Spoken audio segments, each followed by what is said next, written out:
आपण पाहत आहात EDTV, बातमी अशी जिच्यावर तुम्ही ठेवणार विश्वास। ना पेट्रोल ना लायसन ना लोनची गरज। गणेशोत्सवानिमित्त घेऊन जा फक्त 40,000 रुपयात। शिवसेनेचे खासदार संजय राऊत यांची मनोरुग्ण तपासणी करून त्याचा अहवाल पत्रकारांना द्यावा अशी मागणी जिल्ह्यातील काही पत्रकारांनी पोलीस अधीक्षकांना दिलेल्या निवेदनात केली आहे। तर दुसरीकडे संजय राऊत यांनीच ब्राह्मण समाजाला परशुराम आर्थिक विकास महामंडळासंदर्भात मुख्यमंत्र्यांवरून ब्राह्मण समाजाला हिणवले आहे याचा संताप व्यक्त करण्यासाठी गांधी चमन येथे घोषणाबाजीही करण्यात आली आहे।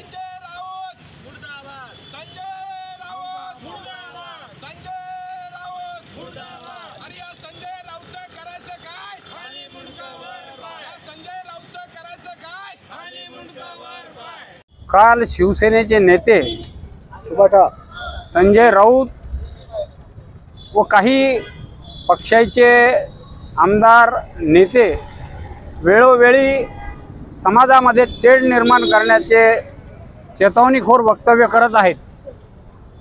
काल संजय राऊत यांनी मुख्यमंत्र्यावरून ब्राह्मण समाजाला हिणवलं आहे।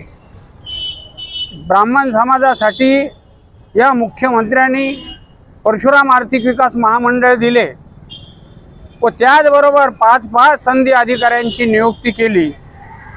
मी आपल्या माध्यमातून त्यांना सांगू इच्छितो की हे महामंडळ माननीय मुख्यमंत्री एकनाथजी शिंदे साहेब हे मुख्यमंत्री असताना त्यांच्या काळात झालं, परंतु सत्ता चेंज झाल्याच्या नंतर आज फडणवीस साहेब तिथं बसलेले आहेत आणि 23/10/2024ला दिलेलं महामंडळ अजूनही कार्यरत नाही आहे।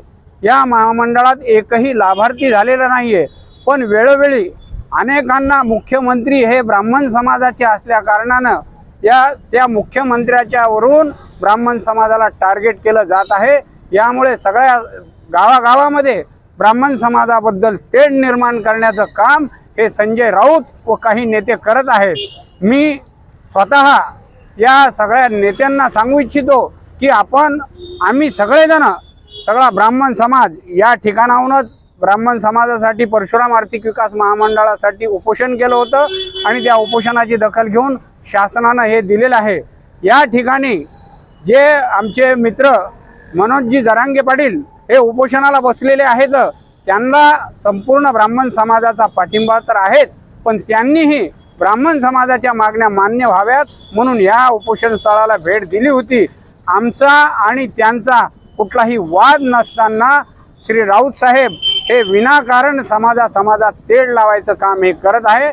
मी आपल्या माध्यमातून त्यांना सांगतो की हे तेल घालायचं काम आता बंद करावं।